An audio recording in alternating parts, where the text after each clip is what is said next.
ঢাকার মধ্যে যে এত সুন্দর একটা জায়গা আছে এটা হয়তো অনেকেই জানেন, আমিও জানি। তাই আজকে আমি বিকাল টাইমটা একটু ভালোভাবে ঘোরার জন্য বাসায় বসে বসে ভালো লাগতেছিল না, তাই এমন সুন্দর একটা জায়গায় চলে গিয়েছি। হ্যালো, আসসালামু আলাইকুম এভরিওয়ান, সবাই কেমন আছেন? এখন বের হয়ে যাব, এমন সুন্দর একটা জায়গা আছে, বলেন তো সেটা কোথায়? অবশ্যই ভিডিও দেখে বুঝতে পেরেছেন আমি এখন আফতাবনগরে যাব। আচ্ছা, আফতাবনগরে কে কে আমার ভিডিও দেখেন বা ওইখানে কে কে আছেন আমাকে কিন্তু অবশ্যই কমেন্ট করে জানাবেন, কারণ অনেক আগে আমি একবার আফতাবনগর গিয়েছিলাম আর ওইটার ভিডিও দেখেও আমাকে বলেছিল, আপু তুমি এখানে কবে এসেছো, আমাকে তো জানালা না। আসলে কিভাবে বলবো বলো তো, তোমরা এখানে অনেকেই থাকো।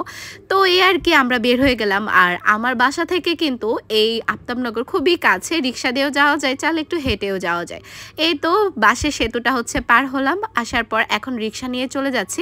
আরেকটা জিনিসকে জানো, আফতাবনগরের রোডটা না খুবই সুন্দর। এই রোডটার জন্য স্পেশালি ভালো লাগে একটু ঘুরতে। আর যখন হচ্ছে কাশফুলদের সিজন থাকে তখন না চারদিকটা আরও বেশি সুন্দর হয়ে যায়, তখন অবশ্য অনেক বেশি মানুষ থাকে। কিন্তু এখন যে দেখি খুব একটা মানুষ নেই। আগে না এই জায়গায় এত ফুচকার দোকান ছিল না। আর এখন কি হয়েছে জানো, এই যে আমার পিছনে দেখতে পারবা, আফতাবনগরে না এখন বেশ কয়েকটা ফুচকার দোকান হয়েছে, বেশ বড় বড়। এখানে ফুচকা, ঝালমুড়ি অনেক কিছুই পাওয়া যায়। তারপর এখানে দেখলাম একটা মামা পাঁপড় নিয়ে বসে আছে, ভাবলাম একটা পাঁপড় খেয়ে নেই, কারণ আই লাভ পাঁপড়। পাঁপড় আমার খুবই পছন্দ।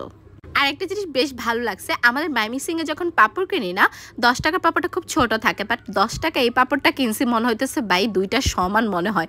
যাক, আমার পাঁপড় খুবই ভালো লাগে। আমি আর ইবা তো এখানে বসে বসে খেয়ে খেয়ে একটু খাচ্ছিলাম আর হচ্ছে চারদিকটা দেখছিলাম যে কেমন লাগতেছিল।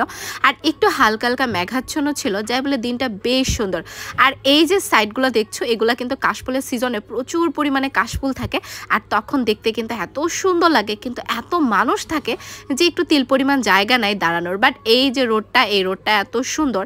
আমরা তো দুজন ভাবতেছিলাম যে সামনে যাব, কিন্তু সামনে আসলে অনেকটা রোড, এখানে একটু ফাঁকা টাকা জায়গা, তো রিক্সে ভেবে আর আসলে যাই নাই। কারণ ছেলে মানুষ থাকলে সামনে ঘোরা যায়, বাট দুইটা মেয়ে তো ওই দিকের সামনে যাই নাই। ঘুরতে ঘুরতে কিছুক্ষণ ক্ষুধা লাগছে, তারপর এখানে একটা দেখি ঘোড়া ফুচকা, এই একটা আপু এখানে ফুচকা নিয়ে বসে, সামনে আরও আছে, বাট ওনার এখানে ফুচকাটা খেলাম, আমার কাছে না অনেক ভালো লাগছে। ভাবলাম যে এই আপু ফুচকা, তারপর হচ্ছে ঝালমুড়ি সব কিছু এখানে দিয়ে থাকে। তারপরে তো 50 টাকা প্লেটে আমরা হচ্ছে ফুচকা নিয়ে নিই, বেশ ভালোই দিয়েছে।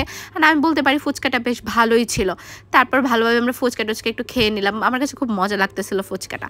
ইবাও খেয়ে নিল। এই তো ঘোরাঘুরি করে খাওয়া দাওয়া শেষ, এরপর আমরা চলে আসলাম। তো সবাই ভালো থেকো, আল্লাহ হাফেজ।